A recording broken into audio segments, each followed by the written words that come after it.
আসসালামু আলাইকুম, স্বাগত জানাচ্ছি চ্যানেল আই নিউজ আন্তর্জাতিক সংবাদে। সাথে আছি আমি সাবিহা। হাউথিদের হামলা বন্ধের আহ্বান জাতিসংঘ নিরাপত্তা পরিষদের। সুদানের যুদ্ধবিরতিতে সমর্থন দিতে সংযুক্ত আরব আমিরাতকে রুবিওর আহ্বান। ফের পারমাণবিক পরীক্ষা শুরু করছে যুক্তরাষ্ট্র। 1,20,000 বিধ্বংসী গ্লাইড বোমা তৈরি করছে রাশিয়া, দাবি ইউক্রেনীয় কর্মকর্তার। ভেনেজুয়েলার কাছে 9 গেরিলা যোদ্ধা নিহত। যুদ্ধের দ্বারপ্রান্তে মধ্যপ্রাচ্য, ইসরায়েলে চূড়ান্ত ক্ষেপণাস্ত্র হামলার প্রস্তুতি নিচ্ছে ইরান। এতক্ষণ শুনছিলেন সংবাদ শিরোনাম, এখন জানাবো বিস্তারিত। হাউথিদের হামলা বন্ধের আহ্বান জাতিসংঘ নিরাপত্তা পরিষদের। জাতিসংঘের নিরাপত্তা পরিষদ শুক্রবার ইয়েমেনের ইরান সমর্থিত হাউথি বিদ্রোহীদের আন্তঃসীমান্ত ও সমুদ্রপথে আক্রমণ বন্ধের আহ্বান জানিয়েছে এবং একই সঙ্গে সদস্য দেশগুলোকে এই গোষ্ঠীর বিরুদ্ধে অস্ত্র বন্ধকারী নিষেধাজ্ঞা কার্যকর করার প্রচেষ্টা জোরদার করতে আহ্বান জানিয়েছে। গোষ্ঠীটির বিরুদ্ধে নিষেধাজ্ঞা নবায়নের একটি প্রস্তাবে আলোচনাকালে জাতিসংঘের নিরাপত্তা পরিষদ হামলার নিন্দা করেছে। এর পাশাপাশি নিরাপত্তা পরিষদ অবকাঠামো এবং বেসামরিক বিদ্যুৎ সহ এই ধরনের সকল পদক্ষেপ বন্ধের দাবি জানিয়েছে। এই প্রস্তাব 13-0 ভোটে প্রস্তাব গৃহীত হয়েছে, তবে স্থায়ী সদস্য চীন ও রাশিয়া এই প্রস্তাবে ভোটদান থেকে বিরত ছিল। নির্দিষ্ট লক্ষ্য করে নিষেধাজ্ঞা 2026 সালের 29 নভেম্বর পর্যন্ত বাড়ানো হয়েছে। প্রায় 10 জনের বিরুদ্ধে নিষেধাজ্ঞা বাড়ানো হয়েছে। এর মধ্যে বেশিরভাগই হাউথি বিদ্রোহীদের উচ্চপদস্থ কর্মকর্তা, তাদের সম্পদ বাজেয়াপ্ত ও ট্রাভেলের উপর নিষেধাজ্ঞা অন্তর্ভুক্ত করা হয়েছে। এর পাশাপাশি পুরো দলটিকেও এই নিষেধাজ্ঞার আওতায় আনা হয়েছে। এই নিষেধাজ্ঞা এমন ব্যক্তির উপর প্রভাব ফেলতে পারে যারা ইয়েমেনি ভূখণ্ড থেকে ব্যালিস্টিক ও ক্রুজ মিসাইল ব্যবহার করে আক্রমণ করে অথবা লোহিত সাগর ও এডেন উপসাগরে বাণিজ্যিক জাহাজে হামলা করে। প্রস্তাবে সদস্য রাষ্ট্রগুলোকে লক্ষ্যভিত অস্ত্র বিতরণ নিষেধাজ্ঞা বাস্তবায়ন নিশ্চিত করতে স্থল ও সমুদ্র পথে অস্ত্র ও উপকরণ পাচার রোধে প্রচেষ্টা বৃদ্ধি করতে বলা হয়েছে। ইয়েমেনের দুরম্য উত্তর থেকে আসা হুতিরা 1 দশকের বেশি সময় ধরে রাজধানী সানা সহ দেশের বিশাল অঞ্চল কন্ট্রোল করে আসছে। 2015 সালের পূর্বে সৌদি নেতৃত্ব বহির্ভূত একটা জোট আন্তর্জাতিক হামলা তাদের রক্ষা করতে ব্যর্থ হয়েছে। অন্যদিকে সংঘর্ষ আরব উপদ্বীপের দরিদ্রতম দেশ ইয়েমেনকে একটি বড় মানবিক দুর্যোগের দিকে ঠেলে দিয়েছে। বিদ্রোহীরা প্রায়ই লোহিত সাগরে ইসরায়েলগামী জনবাসী জাহাজের উপর আক্রমণ চালিয়ে আসছে এবং তারা দাবি করেছে যে এই কার্যক্রম তারা ফিলিস্তিনিদের প্রতি সংহতির হিসেবে পরিচালনা করছে। গাজায় যুদ্ধ শুরুর পর থেকে হাউথি বিদ্রোহীরা ইসরায়েল ও লোহিত সাগরের জাহাজগুলোকে লক্ষ্য করে মিসাইল ও ড্রোন হামলা বৃদ্ধি করেছে এবং তারা দাবি করেছে যে এই কার্যক্রম তারা ফিলিস্তিনিদের প্রতি সংহতির হিসেবে পরিচালনা করছে। সুদানের যুদ্ধবিরতিতে সমর্থন দিতে সংযুক্ত আরব আমিরাতকে রুবিওর আহ্বান। যুক্তরাষ্ট্রের পররাষ্ট্রমন্ত্রী মার্কো রুবিও শুক্রবার যুদ্ধবিধ্বস্ত সুদানে যুদ্ধবিরতিতে সমর্থন দিতে সংযুক্ত আরব আমিরাতকে আহ্বান জানিয়েছেন। তিনি এমন এক সময় আহ্বান জানান যখন সংযুক্ত আরব আমিরাতের বিরুদ্ধে সুদানের আধা সামরিক বাহিনীকে অর্থায়নের ব্যাপক অভিযোগ উঠেছে, খবর বার্তা সংস্থা এএফপির। মার্কিন পররাষ্ট্রমন্ত্রী মার্কো রুবিও বলেন তিনি সংযুক্ত আরব আমিরাতের পররাষ্ট্রমন্ত্রী শেখ আবদুল্লাহ বিন জায়েদ আল নাহায়ানের সঙ্গে টেলিফোনে সুদানের মানবিক যুদ্ধবিরতি নিশ্চিত করার উপর জোর দিয়েছেন। এই সময় তিনি গাজায় যুক্তরাষ্ট্র সমর্থিত যুদ্ধবিরতি নিয়েও আলোচনা করেন। ইসরায়েলের সঙ্গে সম্পর্ক বজায় রাখা বিরল আরব দেশগুলোর একটি হওয়ায় যুক্তরাষ্ট্রের কাছে ইউএই বিশেষ গুরুত্ব পেয়েছে। সুদানের সেনাবাহিনী আধা সামরিক র্যাপিড সাপোর্ট ফোর্সেসের সঙ্গে রক্তক্ষয়ী গৃহযুদ্ধে লিপ্ত রয়েছে। তারা বারবার অভিযোগ করেছে যে ইউএই তাদের প্রতিদ্বন্দ্বীদের অস্ত্র এবং ভাড়াটে যোদ্ধা দিয়ে সহায়তা করছে। ইউএই এসব অভিযোগ বরাবরই নিষেধ করেছে।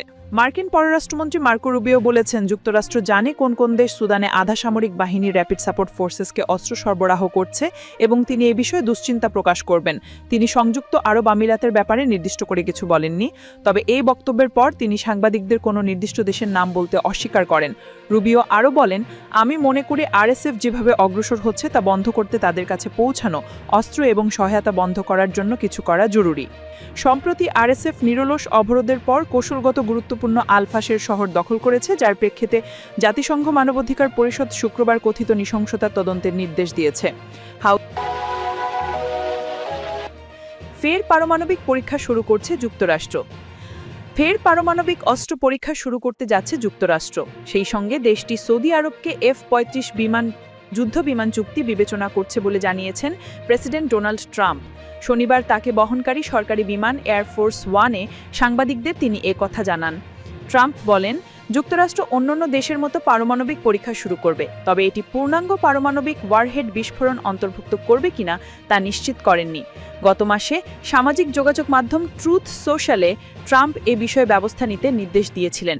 এর মাধ্যমে দেশটি 33 বছর বিরতি ফের পারমাণবিক পরীক্ষা করতে যাচ্ছে। এদিকে ট্রাম্প নিশ্চিত করেছেন সৌদি আরব লকহিড মার্টিনের তৈরি বিপুল সংখ্যক F-35 যুদ্ধবিমান কিনতে চায়। বিষয়টি তিনি বিবেচনা করছেন। ট্রাম্প বলেন, তারা অনেক বিমান কিনতে চায়, আমি বিষয়টি দেখছি। তারা আসলে F-35 যুদ্ধবিমানের চেয়েও বেশি শক্তিসম্পন্ন যুদ্ধবিমান কিনতে চায়। তবে এই বিষয়ে উদ্বেগও রয়েছে পেন্টাগনের। একটি গোয়েন্দা প্রতিবেদনে বলা হয়েছে, সৌদির সঙ্গে F-35 যুদ্ধবিমান বিক্রি চুক্তি হলে চীন প্রযুক্তিটি পেয়ে যেতে পারে। ধারণা করা হচ্ছে আগামী সপ্তাহে হোয়াইট হাউসে সৌদি যুবরাজ প্রিন্স মোহাম্মদ বিন সালমানের সঙ্গে বৈঠকে এ বিষয়ে আলোচনা হবে। বৈঠকে অর্থনৈতিক ও প্রতিরক্ষা সংক্রান্ত কয়েকটি চুক্তি সইও হতে পারে। 1,20,000 বিধ্বংসী গ্লাইড বোমা তৈরি করছে রাশিয়া, দাবি ইউক্রেনীয় কর্মকর্তার। রাশিয়া চলতি বছরে অন্তত 1,20,000 বিধ্বংসী গ্লাইড বোমা তৈরি করার পরিকল্পনা করছে বলে জানিয়েছেন ইউক্রেনের সামরিক গোয়েন্দা সংস্থার এক শীর্ষ কর্মকর্তা। এর মধ্যে অন্তত 500টি থাকবে নতুন প্রযুক্তির দূরপাল্লার গ্লাইড বোমা।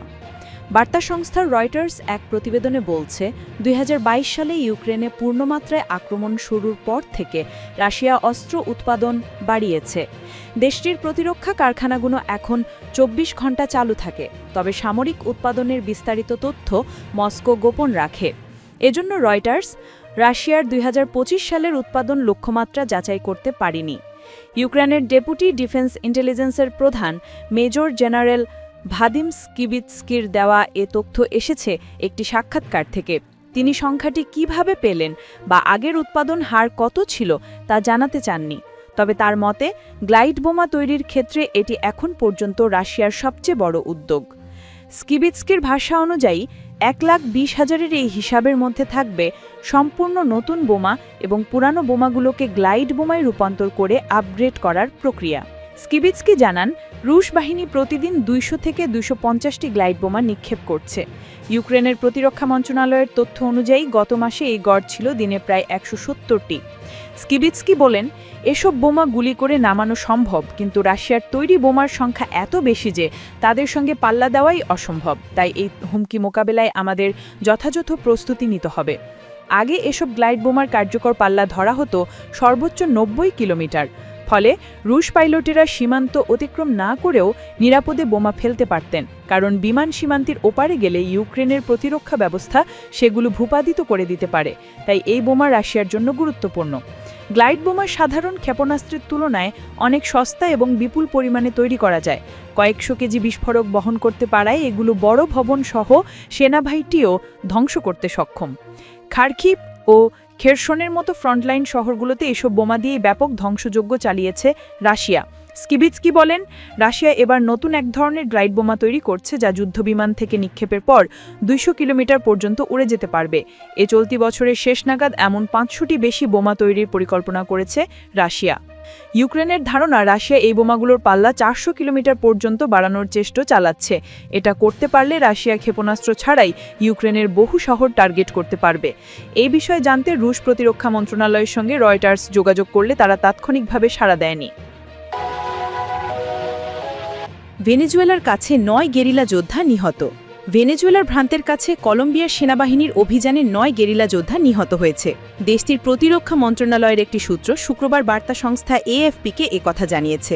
আরাউকা প্রদেশে সংঘটিত এই অভিযানটি কোকিন পাচারে জড়িত বিদ্রোহীদের বিরুদ্ধে প্রেসিডেন্ট গুস্তাভো পেট্রোর জোরদার অভিযানেরই অংশ। কলম্বিয়ার সেনাবাহিনী এই সপ্তাহে আমাজন অঞ্চলে বিমান হামলা চালিয়েছিল। এই হামলায় ভিন্ন মতবাদের প্রাক্তন ফার্ক স্প্লিন্টার গ্রুপের 19 জন সদস্য নিহত হয়েছিল। যুদ্ধে দ্বারপ্রান্তে মধ্যপ্রাচ্য। ইসরায়েলে চূড়ান্ত ক্ষেপণাস্ত্র হামলার প্রস্তুতি নিচ্ছে ইরান। মধ্যপ্রাচ্যের পরিস্থিতি এই মুহূর্তে ভয়াবহ। আশঙ্কা সত্যি করে ইসরায়েলে এক বিশাল হামলার চূড়ান্ত প্রস্তুতি নিচ্ছে ইরান। বিভিন্ন আন্তর্জাতিক সংবাদ মাধ্যম এবং মার্কিন গোয়েন্দা সূত্র থেকে পাওয়া খবরে বলা হচ্ছে, তেহরান গোপনে শত শত ক্ষেপণাস্ত্র প্রস্তুত করেছে, যা যে কোনো সময় ইসরায়েলের দিকে ধেয়ে যেতে পারে। আমেরিকার হোয়াইট হাউসের এক শীর্ষস্থানীয় কর্মকর্তা সতর্ক করে জানিয়েছেন যে ইরান খুব শীঘ্রই ইসরায়েলে ব্যালিস্টিক ক্ষেপণাস্ত্র হামলা চালানোর ইঙ্গিত মিলেছে। এই হামলা সরাসরি ইরানের মাটি থেকে হতে পারে, যা হবে এক নতুন এবং বিপজ্জনক নজির। এর পাল্টা জবাব দিতে ইসরায়েলকে ক্ষেপণাস্ত্র হামলা থেকে সুরক্ষা দিতে মার্কিন সামরিক বাহিনীও এখন সক্রিয়ভাবে প্রস্তুতি নিচ্ছে। গোপন সূত্রের বরাত দিয়ে নিউ ইয়র্ক টাইমসের একটি প্রতিবেদনে বলা হয়েছে, ইরানের সশস্ত্র বাহিনীকে ইসরায়েলের সম্ভাব্য পাল্টা আক্রমণের জবাব দিতে একাধিক পরিকল্পনা প্রস্তুত রাখার নির্দেশ দিয়েছেন সর্বোচ্চ নেতা আয়াতুল্লাহ আলী খামেনি। সূত্রের দাবি, ইসরায়েল যদি ইরানের বড় ধরনের ক্ষতি করে, বিশেষ করে প্রাণহানি ঘটে, তবে ইরান 1000-এরও বেশি ব্যালিস্টিক ক্ষেপণাস্ত্র দিয়ে ইসরায়েলে হামলা চালাতে পারে। এই চরম উত্তেজনার পরিস্থিতিতে গোটা মধ্যপ্রাচ্য এখন এক সর্বাত্মক যুদ্ধের দ্বারপ্রান্তে দাঁড়িয়ে। ইসরায়েলও চুপ করে নেই। তারা বারবার হুমকি দিয়েছে যে তারা ইরানে অবশ্যই হামলা চালাবে। জুন মাসে হওয়া দুই দেশের 12 দিনের রক্তক্ষয়ী সংঘাতের ছাই এখনও পুরোপুরি নিভে যায়নি, বরং প্রতিশোধ এবং টিকে থাকার যুদ্ধে উভয় পক্ষই এখন প্রস্তুত। ইতোমধ্যে যুক্তরাষ্ট্র ও তার মিত্র দেশগুলো এই সংঘাত এড়াতে সর্বোচ্চ চেষ্টা চালিয়ে যাচ্ছে, কারণ ইরান ইসরায়েল পূর্ণমাত্রার যুদ্ধ শুরু হলে তা পুরো অঞ্চলকে অগ্নিগর্ভ করে তুলবে। গাজা ও লেবাননে চলমান অস্থিরতা আরও বাড়িয়ে দেবে এবং সম্ভবত যুক্তরাষ্ট্রকেও সরাসরি সামরিক পদক্ষেপ নিতে বাধ্য করবে। পরিস্থিতি এমন যে এক মুহূর্তের ভুল সিদ্ধান্তে একটি আঞ্চলিক সংঘাত এক ভয়াবহ বিশ্বযুদ্ধের রূপ নিতে পারে।